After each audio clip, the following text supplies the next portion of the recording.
In the Pacific Ocean lies a very special place, essential to the health of our planet. I come to Queensland, Australia to see one of the great natural wonders of the world at a crucial time in its history. Out there is the Great Barrier Reef. It's the biggest coral reef on Earth. It's the biggest living organism on Earth. It extends 2,400 kilometres, that's nearly 1,500 miles along the coast here. But its future has become a worldwide concern. Recent reports have suggested that almost a third of it has been killed off, and many believe it'll be dead within a century. My name is Yola Williams. I'm a naturalist and conservationist. I'll be travelling over 1,000 miles to see for myself if there are any signs of hope that this place can survive.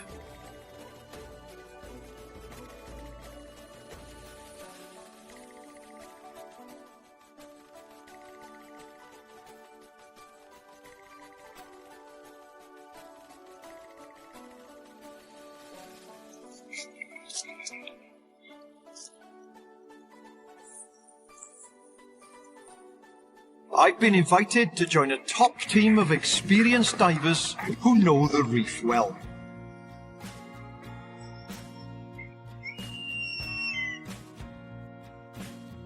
They'll be using their specialist knowledge to guide me to some amazing places not many people get to see. We're going to the far end of the reef. We're going to the outer reaches of it, so it's going to take us probably about 10 hours to get out there. I'm really looking forward to seeing the reef, to seeing the wildlife there, but also to discovering just how much of the reef is being and has been destroyed and just how bad it is. And it'll be nice to see with my own eyes exactly what is going on out there.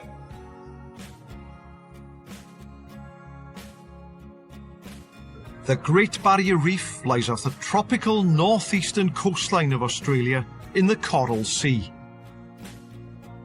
There are just over 3,000 coral reefs distributed along it, covering an area of around 344,000 square kilometres. That's about the same size as Japan. These reefs are inhabited by over 1,500 species of fish, together with 6 species of turtles, and 17 species of sea snakes. But all of this is under threat. Aerial surveys in 2016 suggested that over 50% of the reef had been severely affected by bleaching, with almost 500 individual reefs under major stress. We've travelled up the coast over 20 miles to the area around Pixie's Pinnacle in the northern sector. One of the sectors of the reef worst affected. On my first dive, I'm going to take a close look at the foundation of the reef. The coral. How's that feeling? Okay.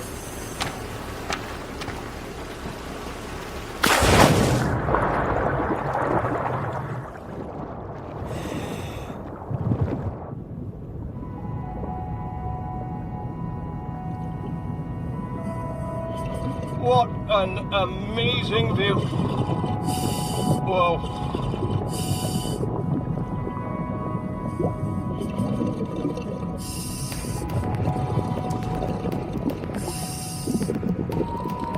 One of the first things that hits you down here is the fact that this is a living reef.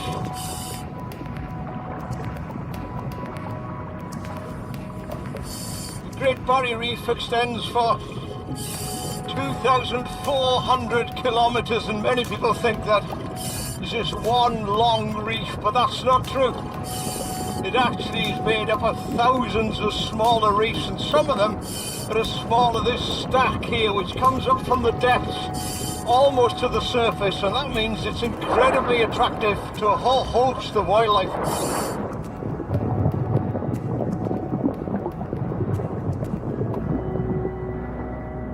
20,000 years ago, this would have been a limestone cliff with some green pasture, probably with wallabies and kangaroos on it, and the Aborigines would have hunted here. Then the ice in the polar regions melted, sea level rose, drowned this, the Aborigines retreated into what we know as mainland Australia, and this has become the Great Barrier Reef.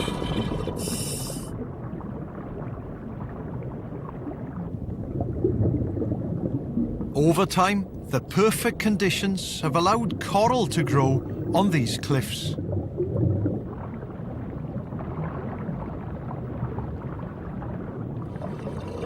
This is a pink sea fan.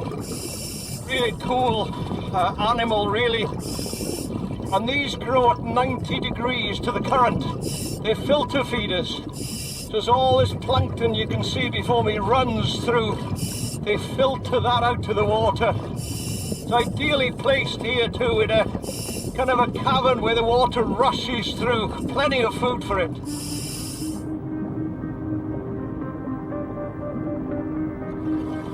Look at this, sea fans, fish everywhere. Where else in the world are you going to get this?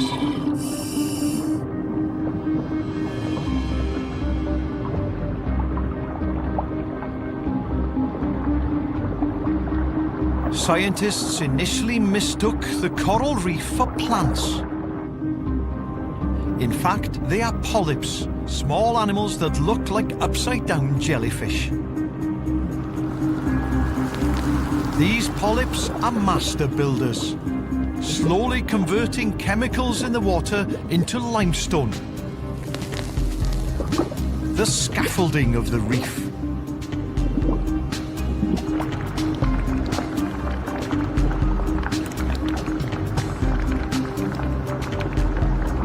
Over thousands of years, coral polyps can create massive, robust reef structures.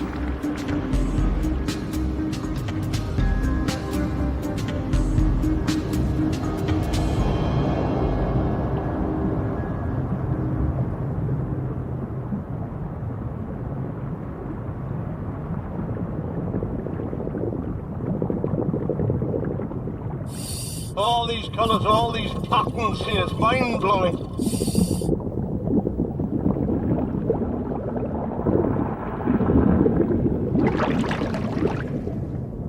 There are over 600 different types of coral. Some, like fan corals, resemble branches.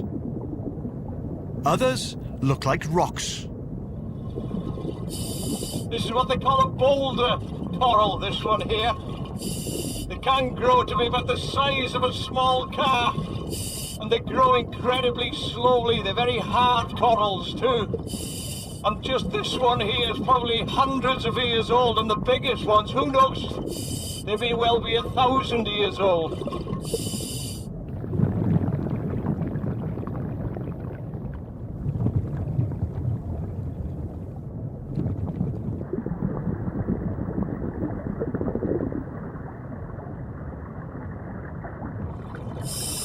This is an interesting coral. It's what's known as stag's horn coral. It's a rapidly growing coral too. It can grow anything between 3 and 10 centimeters per annum.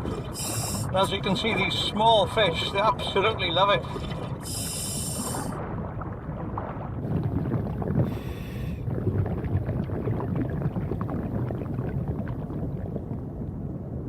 These are amazing little things, these bright blue feathery things here. They're actually called Christmas tree worms. They look like bright blue Christmas trees.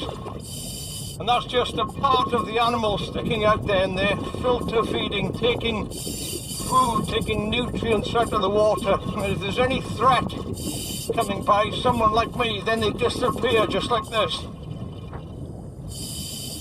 Back into the safety of that tube.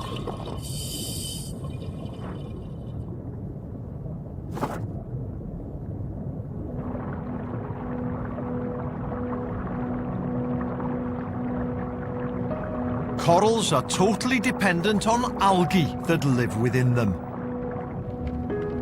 Algae use sunshine to photosynthesize, producing sugar that fuels the polyp inside the coral.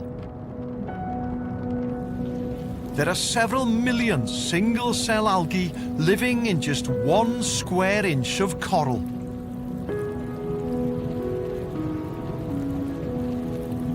This reliance on the sun means most hard corals only thrive in warm, clear waters.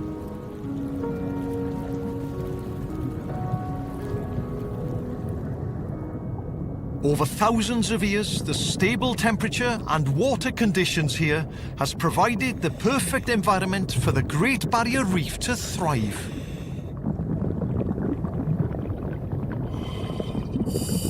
Oh, I have never been in the sea with one of these before, especially one as inquisitive as this. Look, hello, boy. This turtle has probably come here to have algae cleaned off its shell by small fish. These have remained unchanged since before the age of the dinosaurs, and they still wander the seas today. I don't know how old this one is, probably 20, 30, maybe even 40 years old. It's a lovely smooth shell. Oh, I feel almost as if I'm a little cleaning station for giving it a good old scratch. Getting some of the algae off. There we go.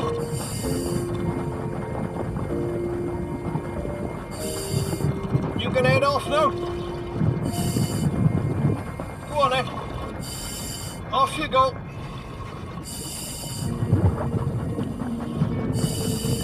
She's so chilled, look at her.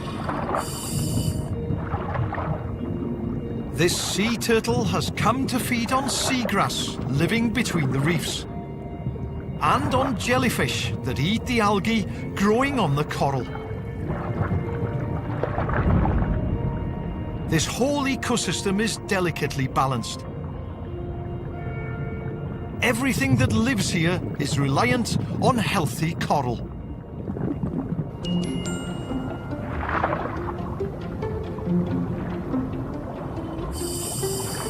Just look at the size of this anemone here. And every now and again you see a little fish poking out its head. Well, several of them really. It's called the pink anemone fish.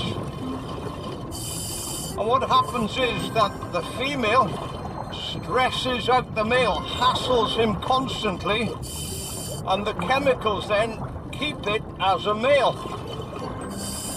When the female dies, the male changes to a female, and one of the smaller fish then changes to a male. How incredible is that? And this association here benefits both species. The stinging cells of the anemone obviously gives the fish protection, but there are certain species of fish that will nibble away at these tentacles.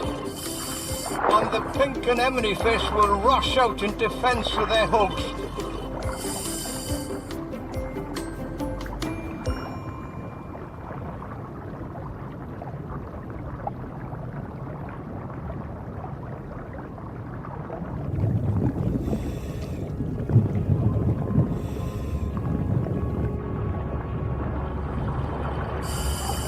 Oh, just look at all these fish. I've never seen anything like it in my life before. Thousands and thousands of fish.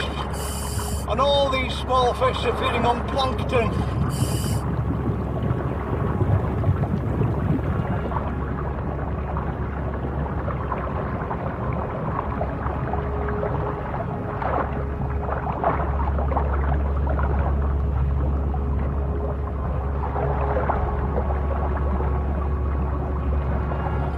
And what's interesting is that some will keep really close in to the coral while others will venture out a bit further. And you look at the tails, these boys here that are venturing out quite a way have got like a V-shaped tail. The ones that stay really close in have got a more rounded tail. And that's because these out here are faster swimmers. So when the predatory fish come in, which they will, they can quickly, as they are doing now, zip back into cover here.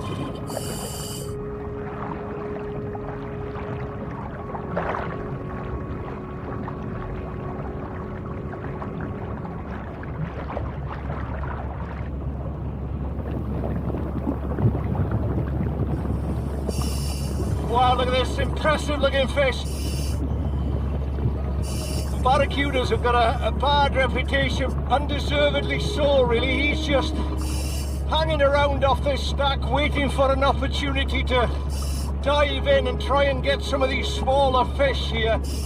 It's basically a big tail, all muscle, and a mouth at the front, so it is a killing machine really.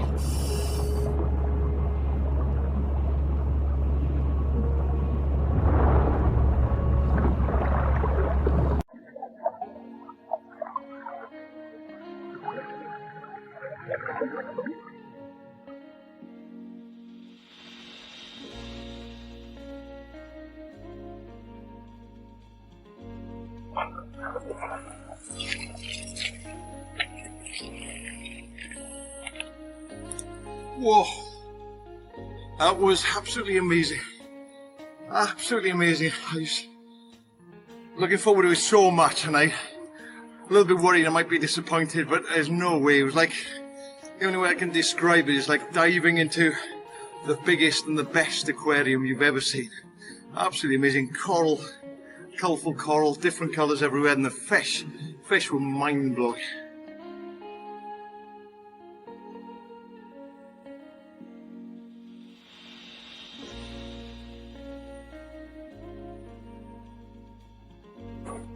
This part of the reef was one of the worst affected by mass bleaching in 2016.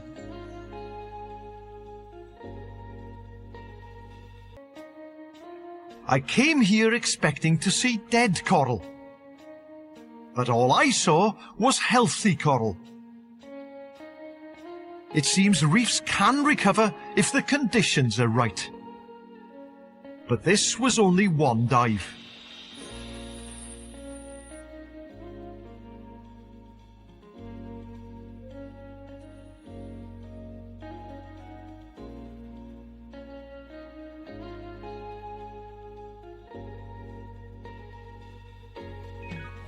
We've travelled south to dive on Ribbon Reef number 5.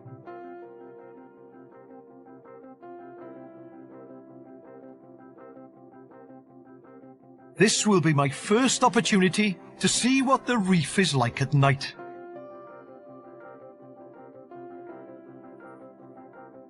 Most top predators are nocturnal. I'll be looking for many top predators hunting. A clear indication of the health of a reef's food chain.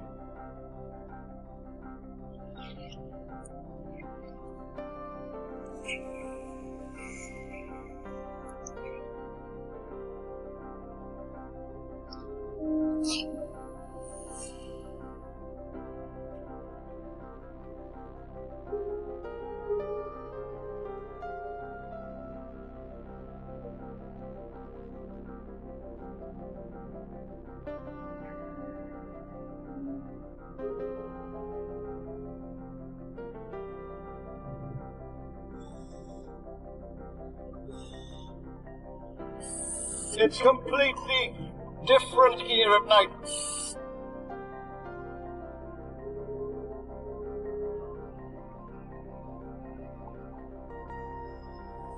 Immediately you come down at night, you see that the colour all of a sudden looks very different. The reds look redder, the blues, the yellows.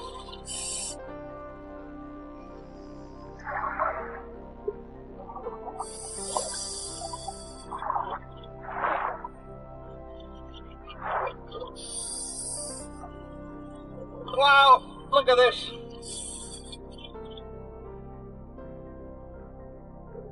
Corals are spectacular enough by day.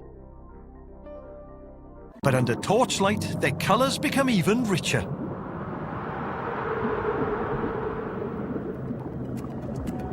Under UV light, they have an amazing ability to fluoresce.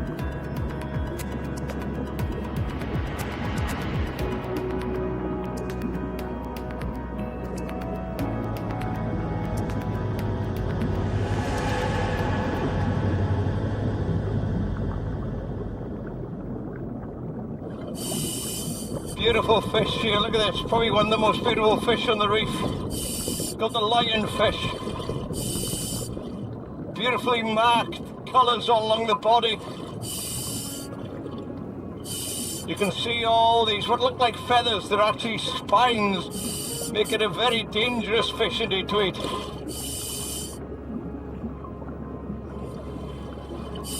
Two fish here, the beautiful lionfish and the unicorn fish here. It's a completely different set of fish you get here at night. The day shift has gone to sleep and the night shift has now come out to feed.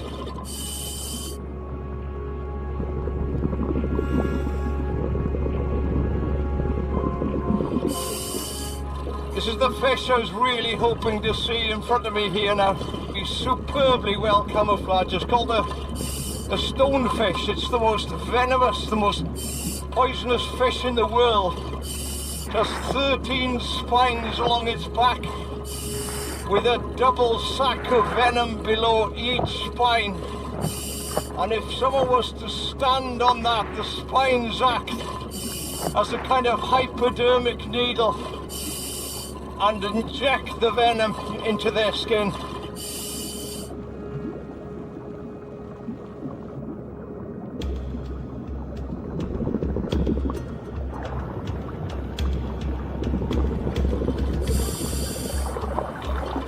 Oh wow, it's a moray eel. There she goes, hiding beneath the rocks here. Beautifully marked animal too.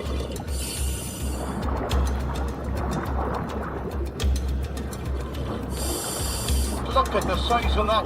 That animal's got to be what, best part of 2 meters long, I would think.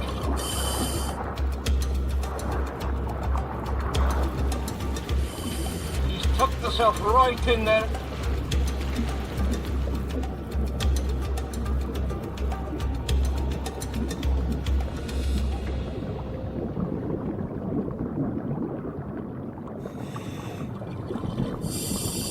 Wow! Reef shark!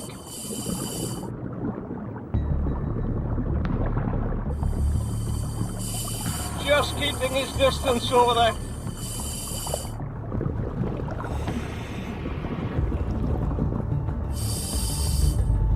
Oh, look. Here he is, here he comes. Look, come and have a look.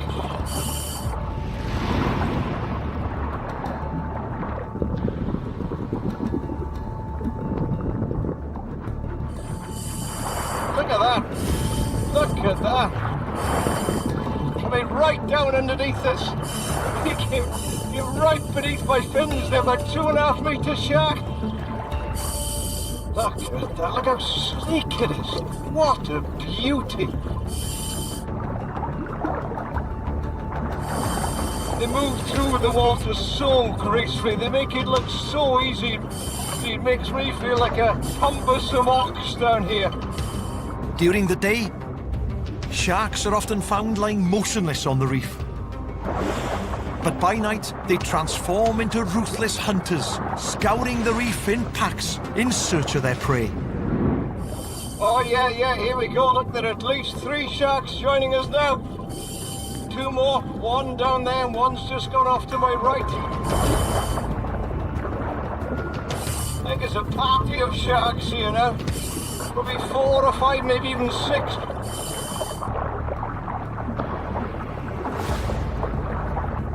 All their senses are perfectly tuned for the hunt. Electroreceptors detect the faintest of electrical signals, such as the heartbeat of a scared fish. Even fish tucked tightly into cracks and crevices in the coral are a target. See the shark every now and again putting his head right underneath some of these rocks.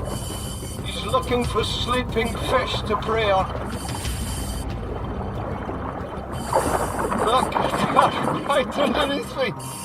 Wow! And off he goes.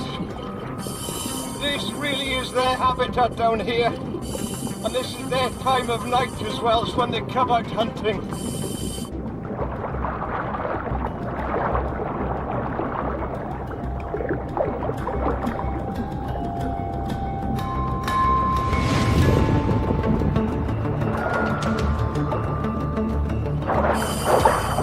times when you jump in and it's pitch black, you ask yourself, wow, do I really want to go down there tonight?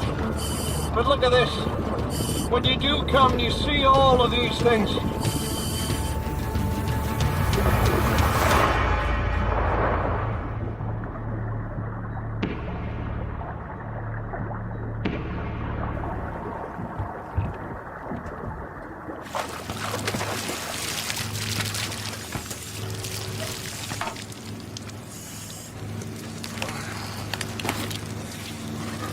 Well, that's me granting my wish to get within 3 millimeters of a shark. Or rather 6 sharks, I think more like. That was fabulous, that was absolutely fabulous. Spending time with sharks, they get a hell of a bad name, and unfairly so. They say there's something like, I don't know, 1 million sharks killed every year, and there's 4 people killed by sharks on average every year. You know, that puts it into perspective for me. They're amazing animals, and if you get a reef that's got a good population of sharks, then it's a healthy reef. But it doesn't matter how much your brain tells you that the sharks are fine, you know, the sharks really are fine. Always, always, always at the back of your mind, you've got the music from Jaws all the time.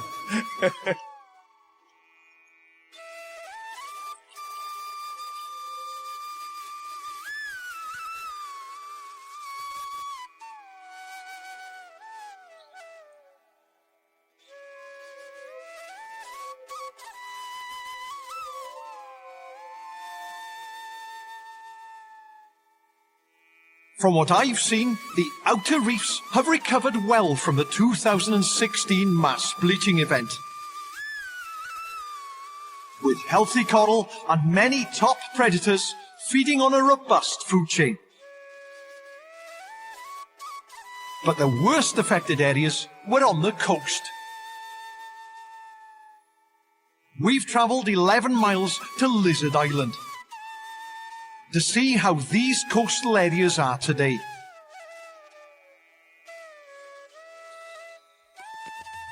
The Great Barrier Reef is a complex and resilient structure. It relies on healthy coastal waters to keep it alive. And the mangrove forests that fringe the coast play a crucial part in keeping the water clean. Just nice to get firm ground beneath my feet.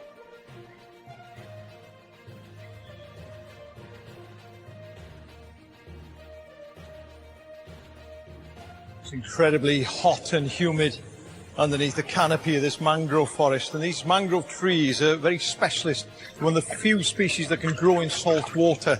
And the mangroves, along with the Great Barrier Reef, they defend the land, because you get some cyclones, some hugely powerful storms coming through here. But first of all, they hit the reef, and then they hit this mangrove, so the power's all gone out to them by the time they hit the land. With their complex root systems, mangrove forests also filter water from fast-flowing rivers, trapping sediment before it moves out into the ocean and onto the reef. Without the mangroves purifying the water and depositing nutrients, the reef would find it almost impossible to survive.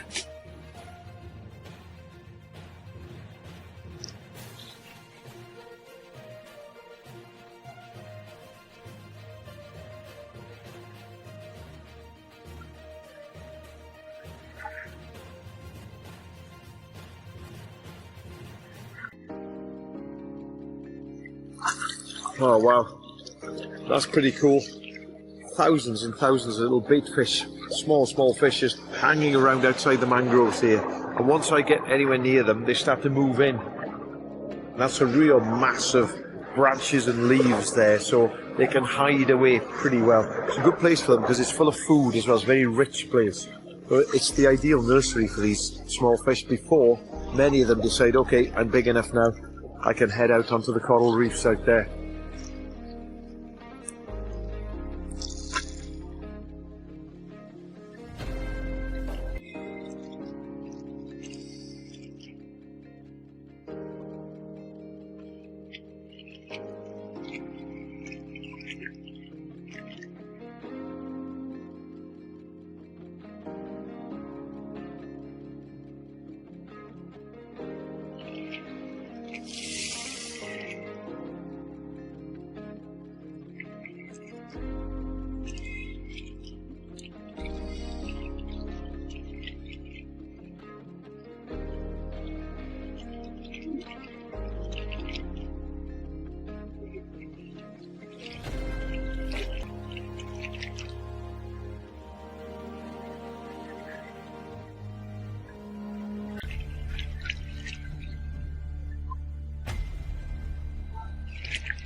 Wow, did you see that?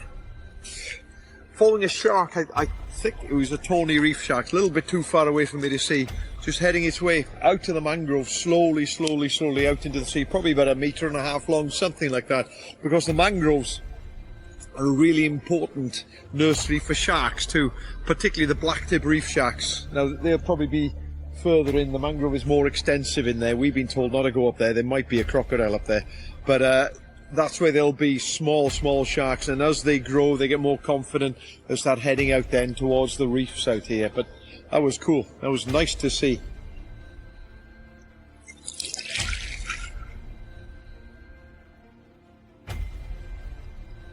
The mangrove creeks are healthy. But if the inner reefs are not, then the juvenile fish growing here will have nowhere to go. I'm off to see how healthy the local reefs are here.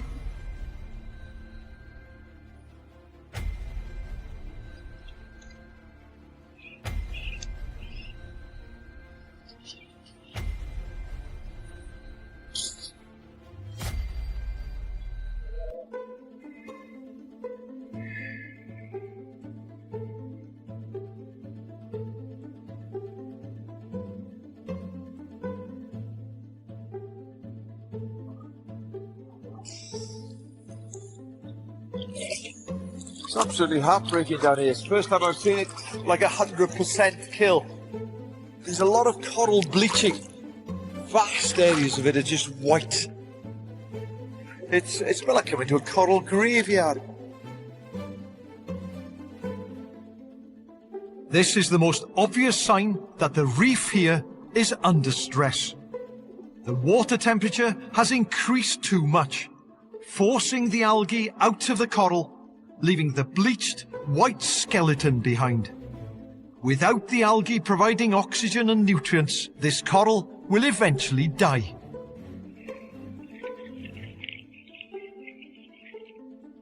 And rising sea temperatures are not the only threat.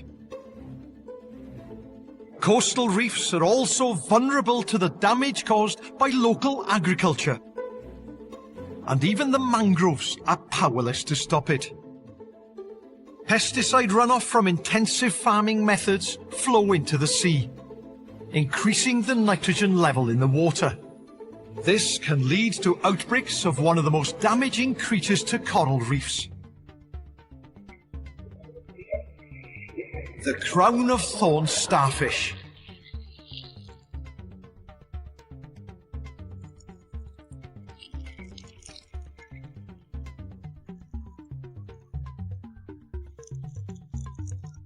Large numbers of these predators consume too much coral within a very short time.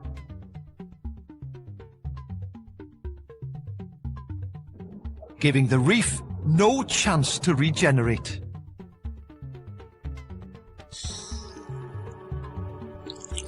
To give you an indication of just how dead this place is, I've been swimming around here now for 15, maybe 20 minutes. I've seen 8 fish.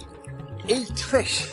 Can you imagine in a living coral reef, it would be more like 8,000 or even 80,000. It's tragic, really. Absolutely tragic.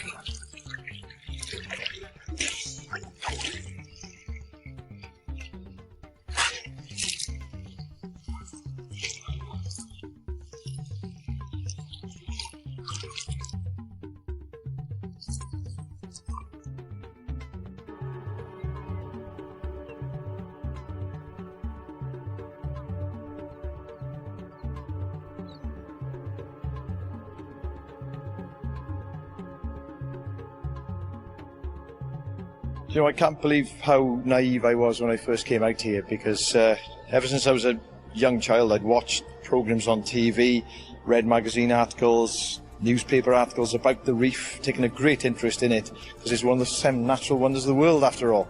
And I thought, yeah, well, I'm going out there well prepared, I'm going to know quite a bit about it. I now feel as if I came out here with one eye shut, and it's only after diving it myself that the other eye is finally opened. And now finally I'm just beginning to understand. The Great Barrier Reef is a massive structure made up of many different parts.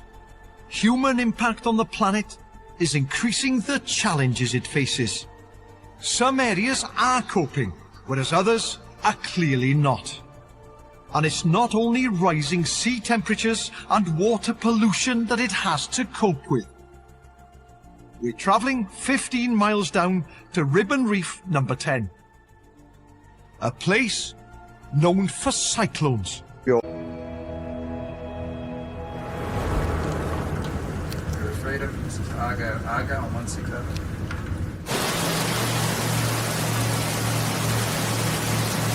Where we are heading has seen some of the worst storms on record, with an increase in their intensity and frequency. That's going to be an interesting day, this one. We're right out, right on the edge of the reef. The open ocean is over there. And what the main reason we're going down here, really, is that the cyclone 2 years ago ripped through just this fairly narrow part here and decimated the reef. So going down to see the effects of that. In particular, I'll be looking to see any signs of the reef recovering.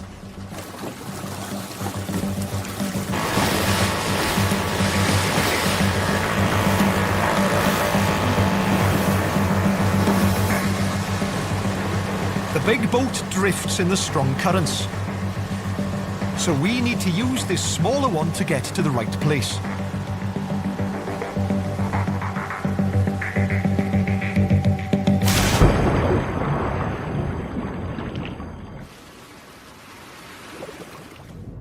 Cyclones are nothing new, and the Great Barrier Reef has been ravaged by them for thousands of years.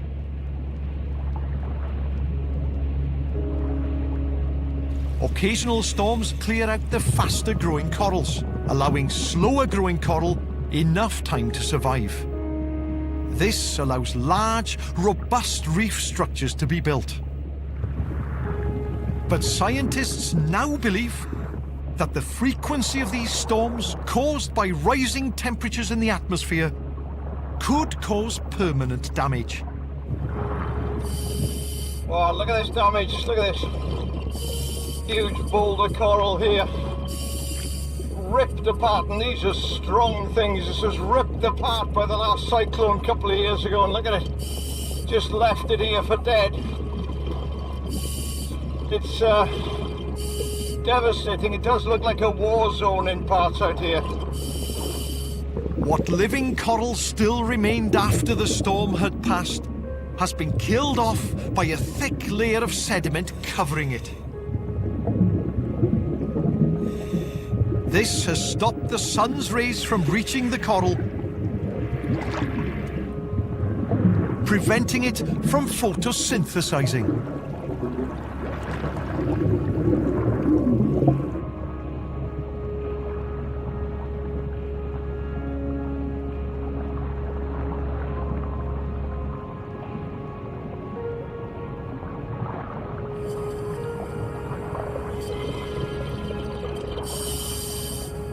Here's evidence, look, that the reef can resurrect. The boulder coral here, small one, surrounded by devastation. It's got scars all over it, but if the environment is right, it will come back.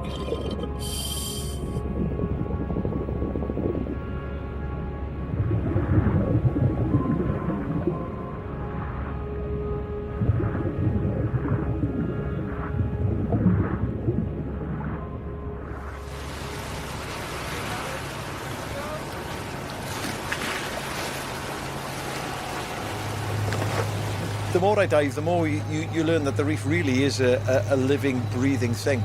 Not just the wallet, but the reef itself. And it's something that's changed over hundreds of years too, with changing water levels. The problem you've got now is that the change is a rapid one, so it's a very quick one. It's driven by man.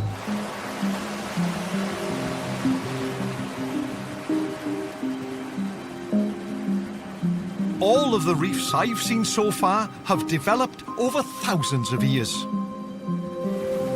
I'm now on my way to visit a very different reef. Heading 200 miles further south to one of the newest additions to the Great Barrier Reef.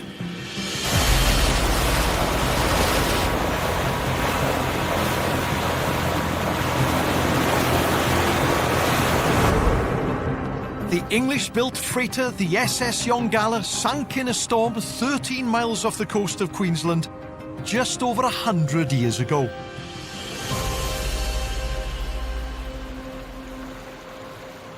She went down in a cyclone in 1911 and everybody on board was killed, 122 people, and nobody really knew what had happened to her. They found some shipwreck a few days later, but she wasn't discovered down here till the late 1950s, and now it's a very popular dive. And the main reason I'm going down really is because it's become an artificial reef. I'm diving down to discover how well this new reef is doing in such a challenging place. This will be my deepest dive on the reef. Because the shipwreck lies over 30 metres deep on the seabed, I'm unable to wear the full face mask. Instead, I'm wearing a regulator to breathe.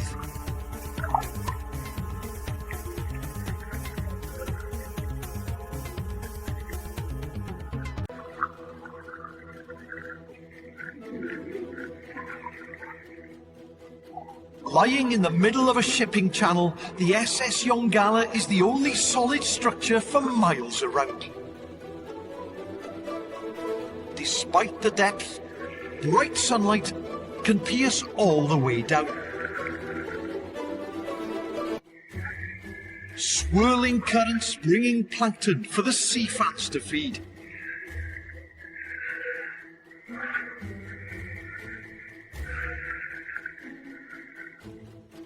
Providing the perfect environment for an explosion of life.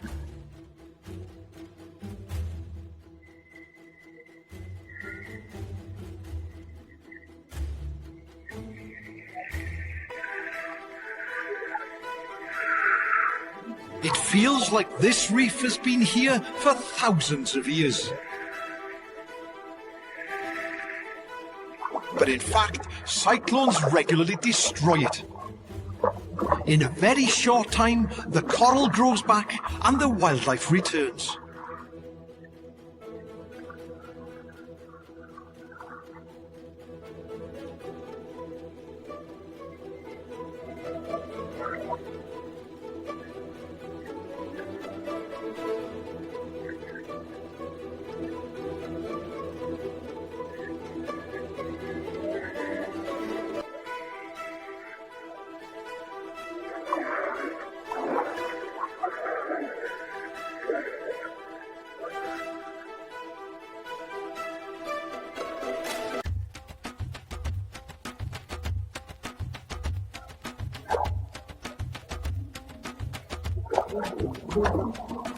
This olive sea snake is hunting for fish inside the wreck.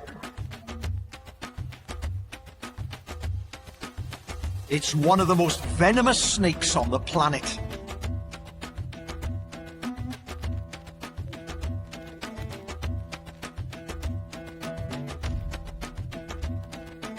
Just a few drops can kill up to 10 people.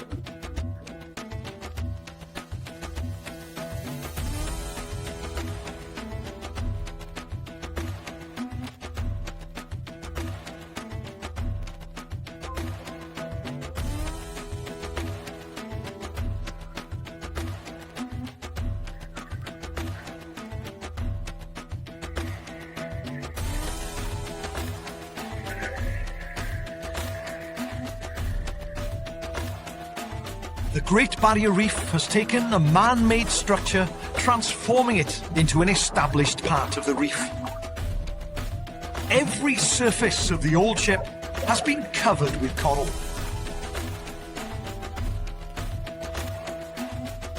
Attracting all this wildlife.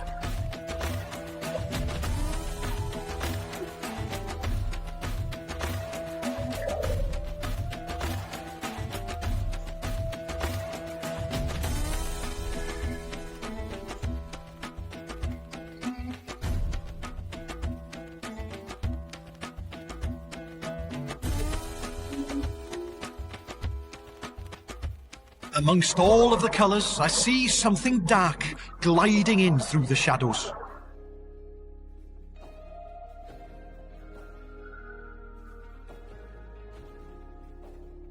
An ocean giant.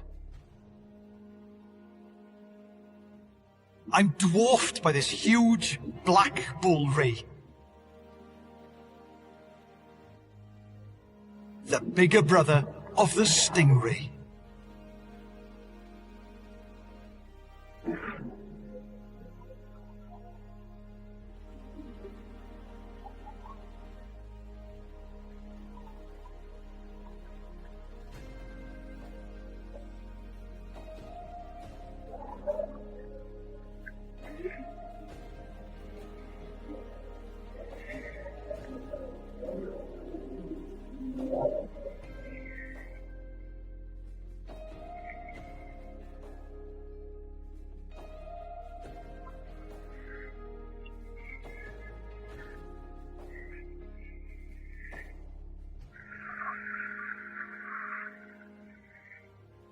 The fact that this reef has regularly regenerated itself in such a short space of time suggests that when the conditions are right, even new reefs like this one can flourish.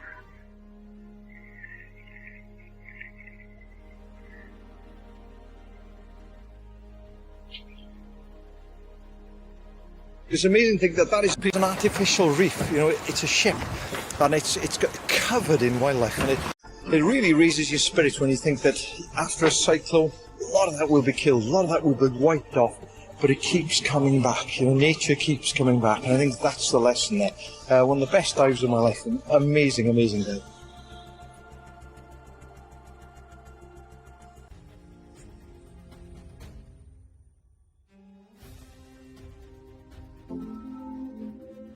I'm coming to the end of my journey, heading from north to south along the Great Barrier Reef. I've covered over 1,000 miles.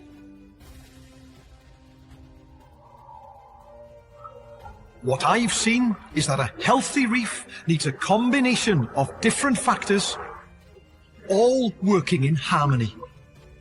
It needs clean water and a constant temperature to support a variety of corals. These corals support a robust food chain that sustain top predators. But it also requires some natural destruction to help clear out fast-growing corals, allowing slower-growing corals to thrive. This place has survived because it has adapted to different environmental challenges over thousands of years. Now I've reached my final destination. Lady Elliot Island, the most southerly point on the reef.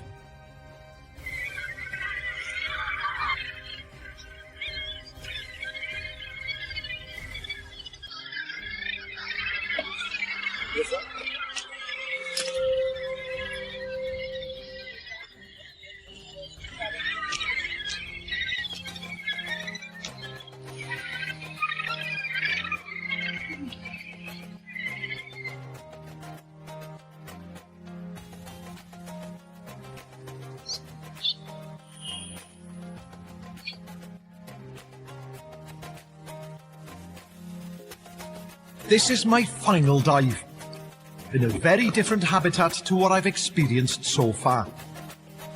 In a remote location without any reported serious damage from bleaching or cyclones, I'm hoping to see a pristine reef.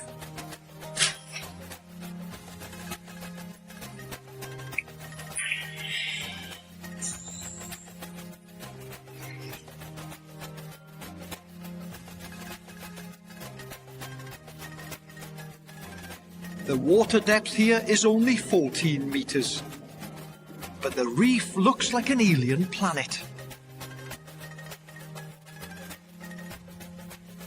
This enormous blowhole was formed during a storm by water surging upwards through the rock.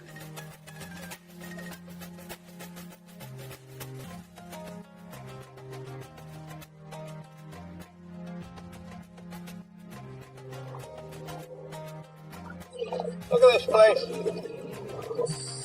Like a tunnel full of fish. Amazing.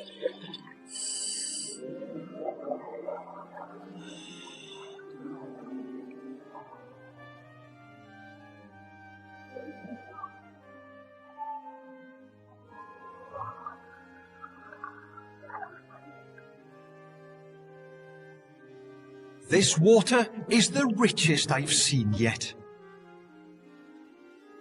The green colour is caused by the chlorophyll in the plankton suspended in the ocean.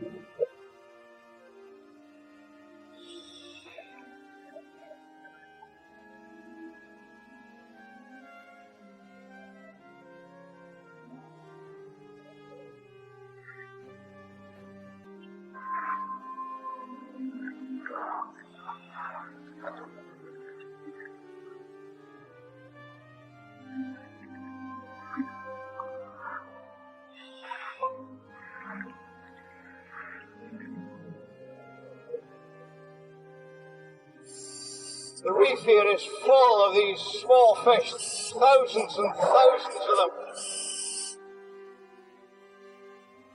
You see the bigger fish hanging around the reef.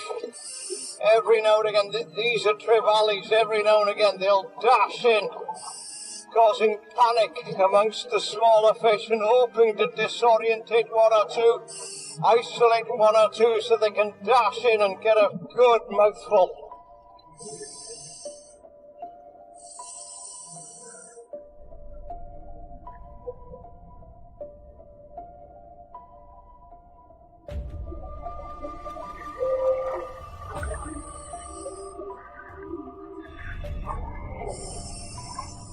From what I'm seeing here, the condition of the reef is every bit as good as it was up in the north. This is quite beautiful.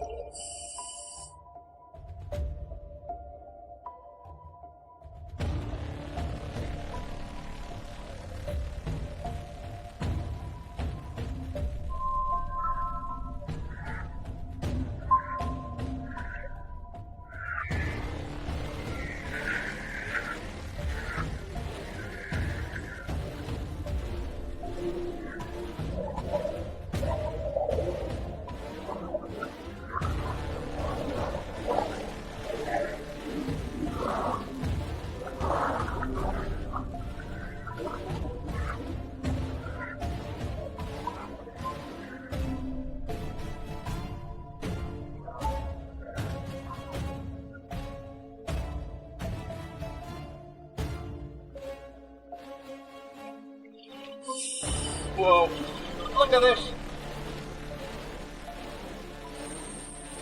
You can see why it gets its name, leopard shark. All those spots all along its body. A couple of remoras hanging underneath it.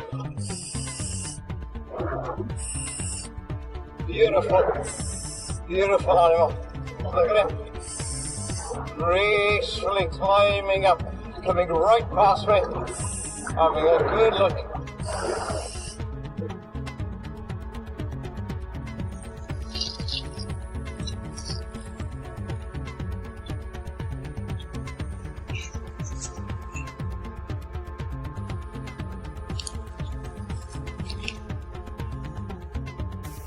How's a lovely day. It's much wilder up here than it is down below. It's nice and peaceful down below.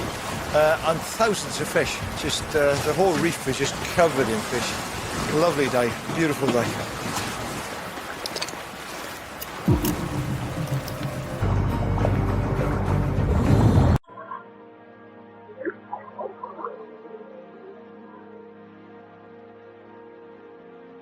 This is still an incredibly rich habitat that must be protected at all costs. Well, my journey along the Great Barrier Reef comes to an end on another beautiful Australian beach. And when I came out here, I was incredibly excited. But also that was tinged with quite a bit of apprehension, because I thought I was going to find a reef that was dead and dying. But that's not true. Yes, the reef has its problems. I've seen bleaching. I've seen examples where global warming has had its effect. I've seen algae growing over the reef. I've seen where cyclones have killed parts of the reef, but I've seen resurrection as well. I've seen the reef growing back.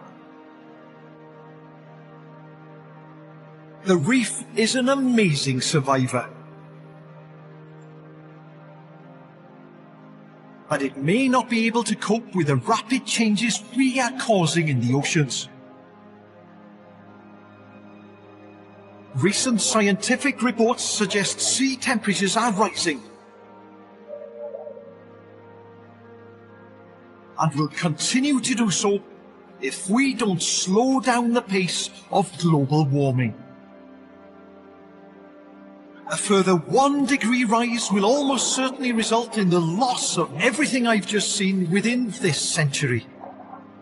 Unless we radically change how we live our lives, places like the Great Barrier Reef will disappear forever.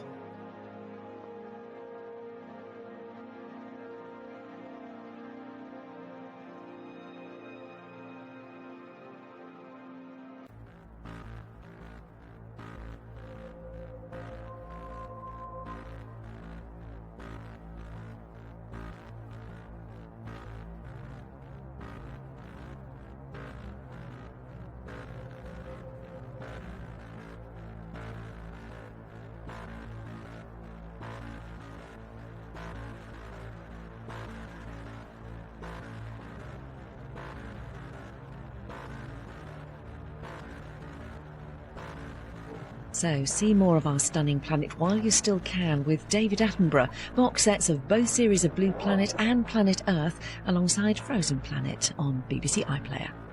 Treasures of Ancient Greece next on BBC 4.